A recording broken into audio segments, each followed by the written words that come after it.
안녕하세요. 저는 강북구 미아동에 있는 북한산 SKCT에 와 있습니다. 이 아파트 단지에도 저에게는 잊지 못할 추억이 있는데요. 바로 이 아파트를 제가 낙찰을 받아들였습니다. 거의 한 15년이 다 돼가는데요. 경쟁률은 71대 1. 법원에 바늘 하나 들어갈 틈이 없었습니다. 그런데 그 틈에서 저희가 낙찰을 했습니다. 오늘 이 아파트 단지를 가지고 여러분하고 재밌는 얘기를 한번 해볼까 합니다. 함께 가보시죠.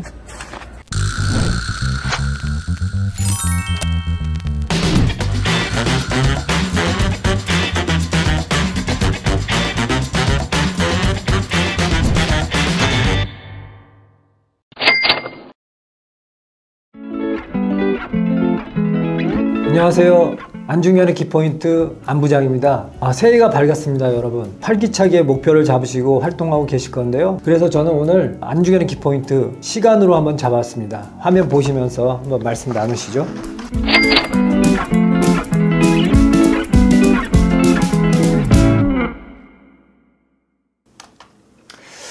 부동산의 시간에 있어서는 일단은 타이밍이죠. 여러분, 타이밍. 부동산은 타이밍이라는 말씀 많이 들었을 텐데요. 부동산의 최적의 타이밍은 언젠가요? 길게 보면 한번 IMF가 아니었나, 좋은 기회가 IMF 때가 아니었나, 그때 사셨으면 한 2006년까지 굉장한 좋은 호기를 맞았을 거고, 또 한 2014년쯤에 최경환 부총리께서 빚을 내서 집을 사라고 하던 때가 있었습니다. 그때가 샀어야 됐던 최적의 타이밍이 아니었나. 우리가 아파트나 이런 걸 보면 그런 생각이 들고요. 또 이런 측면에서 이제 부동산은 타이밍이기도 하지만 그저 오랜 시간이 부동산에 있어서의 시간이기도 합니다. 이제 부동산은 토지와 연관되기만 한다면 영속성이 있기 때문에 물가 상승률에 따라 꾸준히 이제 올라가는 게 부동산의 속성이어서 시간과 관련된 두 개의 워딩은 타이밍과 오랜 시간으로 잡을 수 있겠습니다. 자, 오늘은 여러분한테 책 한 권을 소개시키려고 해요. Future Self라는 책이거든요. 미래의 나라는 책이에요. 이 책 앞을 보시면 현재와 미래가 달라지는 놀라운 혁명 이렇게 되어 있어요. 이 책을 읽으면 여러분의 현재가 달라지고 미래가 달라진다, 이렇게 얘기를 합니다. 저는 이렇게 이 책을 보고 한번 이런 생각을 해봤어요. 우리에게 어떤 도깨비 방망이가 있어가지고 10년 전에 나한테 혹은 20년 전에 나한테 뭔가 메시지를 줄 수 있다면 어땠을까. 예를 들면 30년 전에 말죽거리라는 데가 있는데 너 거기다 딱 10,000평만 사라. 거기 나중에 양재동이 될 거야. 그러면 너는 잘 될 수 있어. 그렇게 알려준다든가. 우리 현실 너무 잘 알잖아요. 코로나로 다 어려움을 겪었고, 요때 어땠습니까? 대한민국에 엄청나게 많은 돈이 풀려서 물가가 다 올라갈 거야. 집값 어마어마하게 오를 거야. 우리 지금 알고 있잖아요. 요거를 누가 조금만 좀 일찍 알려줬으면 우리의 현재가 좀 달라지지 않았을까요? 근데 이 책은 이렇게 얘기합니다. 야, 다르게 생각하지 말고 미래의 너가 지금 너한테 뭐라고 얘기하니? 미래의 너가 지금 너한테 뭐라고 얘기하니? 이렇게 자꾸 묻습니다. 그럼 우리가 좀 더 미래를 예측할 수 있다면 내가 지금 어떤 의사결정을 하고 어떤 판단을 해야 될까? 그런 얘기를 하는 거죠. 저는 그래서 두 가지로 생각을 해봤습니다. 비과학적인 시간이요. 그냥 오랜 시간, 그냥 사놓고 있으면 다 돈이 돼. 그런 얘기죠. 여기 보시면 그런 오랜 시간, 비과학적인 시간을 얘기할 때는 사실 우리가 국토종합개발계획을 보면 많은 것을 생각해 볼 수 있습니다. 여러분, 국토종합개발계획을 잘 보시다 보면 모든 게 우리나라의 국토가 개발되는 건 그냥 되는 게 아닙니다. 다 저 국토종합개발계획에 따라서 그 계획하에서 개발이 되는 건데요. 우리가 생각하는 예를 들면 서해안 고속도로, 서해 전철, 그리고 당진이 여러분 당진항, 평택항 이런 거 엄청 개발됐지 않습니까? 이런 개발 그냥 되는 게 아닙니다. 다 국토종합개발계획에 따라서 되는 거예요. 그래서 그 계획을 잘 보면 앞으로 어디가 발전될지, 어디가 좋아질지 생각을 할 수가 있거든요. 그리고 또 어떻습니까? 통화량. 여러분, 저는 사실은 물가가 영원히 올라간다라는 말, 그거를 좀 늦게 깨달았습니다. 사실 누가 이 물가는 영원히 올라가는 거야 라는 말을 조금 더 제가 어렸을 때 가르쳐 줬으면 좀 더 제가 다른 의사결정을 했겠죠. 근데 이 물가 상승률하고 연관 지어져서 통화는 늘 증가합니다. 그럼 통화가 증가하면 전체적으로 물가는 상승하죠. 제 나름대로 갖고 있는 어떠한 이론이 있는데요. 키 높이의 법칙입니다. 예를 들면 교통비의 한 6 6배 하면은 밥값. 그러니까 교통비가 올라오면 밥값이 올라가고 햄버거 값도 올라가고 그거에 비례에 맞춰서 일당도 올라가고요. 그거에 비례에 맞춰서 집값도 올라갑니다. 그래서 오랜 시간을 두고 보면은 이렇게 부동산은 올라간다. 제가 2008년에 낙찰을 하나 받았습니다. 고객님 걸 하나 받아드렸는데요. 2008 타경 9693 북한산 SKCT 아파트. 제가 인트로 영상에 찾아갔던 바로 그 아파트인데요. 제가 이거를 2억 4,500에 받았습니다. 그때 시세는 2억 6천이었죠. 고객님이 실거래를 원했어요. 그래서 좀 세게 들어갔어요. 그래서 경쟁률은 72대 1. 그러면 그 당시로 보면은 야, 저 미친놈 봐라 이렇게 얘기도 들을 수 있겠죠. 왜냐하면 2억 6천짜리 아파트를 겨우 1,500 주고 싸게 사고 거기 취득세 내고 하면 뭐가 남니? 돈 1,000만 원 주고 싸게 샀네. 이렇게 되는 겁니다. 자, 여러분 여기를 한번 보실까요? 김대중 정권 때 계속 집값이 끊임없이 오르다가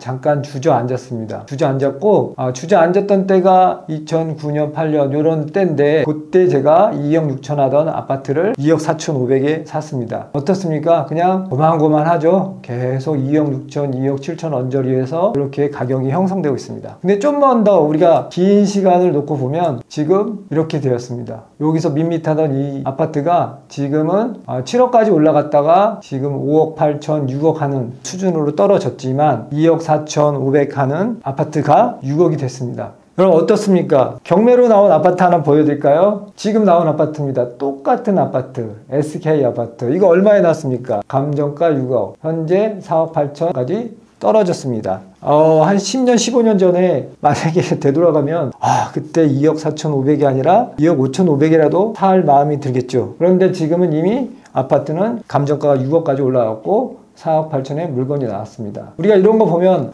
그때 사야 됐는데 좀 미리 사놓을 걸 이런 생각이 들지 않겠습니까? 그래서 저는 그렇게 생각합니다. 부동산이 물론 하이 타이밍을 잡는 경우도 있지만 이렇게 오랜 시간 두고 보면은 결국에는 부동산이 올라간다 이렇게 보는 경우가 있고요.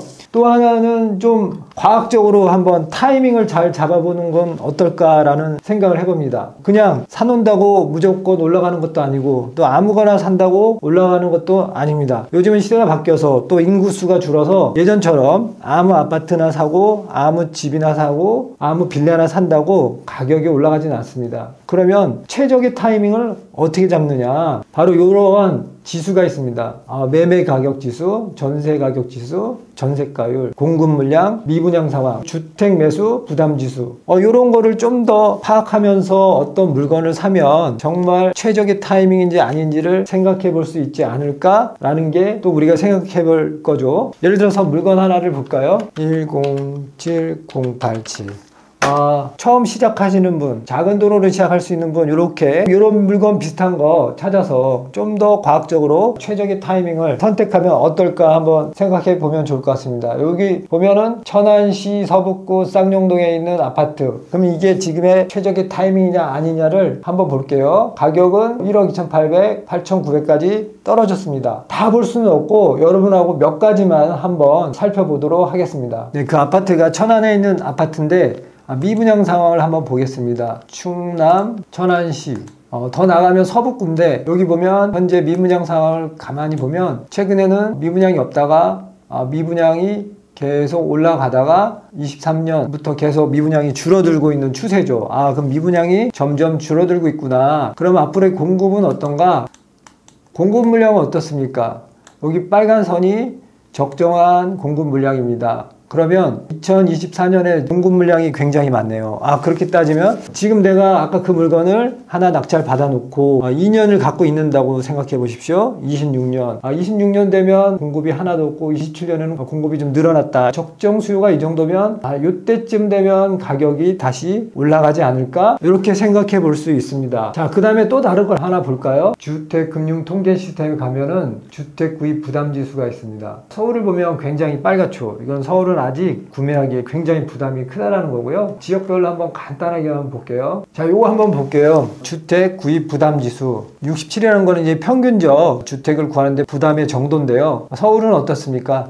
67이 평균인데 굉장히 부담스럽죠. 그러면 이 서울은 아직 집값이 굉장히 비싸구나, 더 떨어져야 할 여지가 있다, 이렇게 생각하는 거고, 세종이나 경기권은 아직까지 집값이 많이 오른 상태구나, 이렇다는 걸 볼 수가 있습니다. 충남을 보시면 어떻습니까? 전체적으로 가격이, 집값이 그렇게 비싸지 않다, 이렇게 생각할 수 있겠죠. 그렇다고 해서 뭐 충남을 다 사라, 그런 건 아닙니다, 여러분. 그냥 참고용입니다. 이거는 집값이 비싸다고 해서 다 서울을 도망갈 것도 아니고, 집값이 싸다고 해서 다 충남으로 내려갈 건 아니기 때문에 이 주택가격 부담지수는 그저 참고용입니다. 그리고 이제 어떤 주택을 구매할 때 그 전세가율이랄지 미분양, 그 다음에 주택 공급 상황을 잘 보시면서 하시면 그나마 최적의 타이밍을 잡을 수 있을 겁니다. 나중에 제가 이것만 갖고 하나 꼭지를 잡아서 여러분에게 좀 더 구체적으로 이제 얘기를 하긴 할 건데요. 오늘은 이제 여러분하고 그런 얘기를 나눠봤어요. 이제 부동산에 관련해서 시간이 어떤 게 있느냐, 그냥 그저 긴 시간을 놓고 그냥 사놓으면 올라가는 게 있고, 그리고 또 다른 측면은 무조건 사놓는다고 되는 게 아니라 최대한 최적의 타이밍을 잡아야 하는데, 그냥 맥없이 하지 말고 나름 통계적인 자료를 가지고 다른 분들이 보는 데이터를 똑같이 검토하면서 접근해 나가면 다른 의사결정보다 좀 더 나은 의사결정을 할 수 있지 않을까 해서 여러분에게 이런 두 가지 시간의 개념을 여러분들에게 설명했고요. 부동산에 있는 그 영역에는 항상 격언이 존재합니다. 부동산은 타이밍이다. 되게 싱거운 말인 것 같지만 부동산은 타이밍이지, 그냥 산다고 돈이 되는 게 아니라 최적의 타이밍을 잡는 게 굉장히 중요해, 이런 취지에서 부동산은 타이밍입니다. 사실 이거를 정말 사놓고 오랫동안 비싼 가격으로 갖고 계신 분은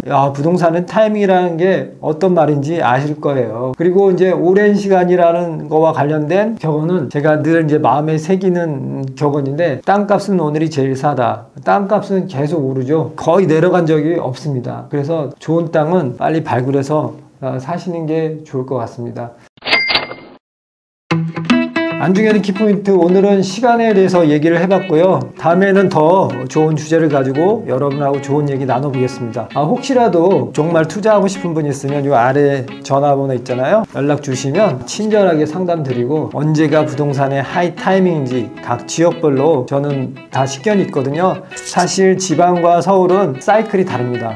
디커플링 한다고 하는데요, 부동산 이 주기가 다르기 때문에 지역별로 최적의 타이밍 잡는 건 다릅니다. 그래서 각 지역별로 궁금해하신 분은 저한테 연락 주시면, 이 번호 있으시죠? 연락을 주시면 제가 친절하게 안내 드리겠습니다. 그리고 땅값은 오늘이 제일 쌉니다, 여러분. 빨리 연락 주시고 좋은 땅 구매하세요. 감사합니다.